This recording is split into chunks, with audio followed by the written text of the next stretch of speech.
Hey everyone, कक्षा 10th Hindi का जो गोधली भाग 2 है उसके बहादुर चैप्टर के पूरी कहानी को कार्टून के माध्यम से समझने वाले हैं। तो चलिए उनके कहानी को उनके नाम से ही, बहादुर के मुंह से ही सुनते हैं।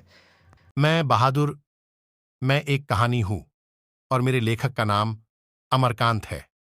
अमरकांत जी का जन्म 1925 बलिया उत्तर प्रदेश में हुआ था और अमरकांत जी ने अपनी शिक्षा बलिया हाई स्कूल से ग्रहण किए थे।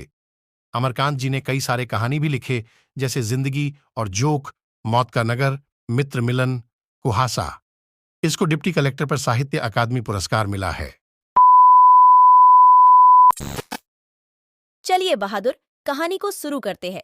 यह कहानी एक नेपाली गवई गोरखे की है, जिसमें एक बहादुर नाम के लड़के का उजागर किया गया है। बहादुर का गांव बिहार और नेपाल के सीमा पर पड़ता था और उसका बाप युद्ध में मारा गया था। उसकी माँ ही परिवार का भरण पोषण करती थी। बहादुर की माँ बहुत गुस्सैली थी और बहादुर की बहुत मारती थी।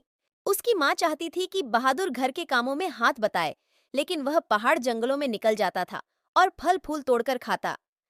एक दिन की बात है, बहादुर की माँ बहादुर की भैंस चराने के लिए बोली, तो बहादुर भैंस को जंगल ले जाकर बहुत मारा, जिसके कारण भैंस भागी भागी माँ के पास आ जाती है, जिसके कारण माँ काफी गुस्से में आ जाती है और बहादुर को अंधाधुन पिटाई कर देती है। बहादुर पिटाई के कारण घर नहीं जाता है और रात भर जंगल में ही रहता है।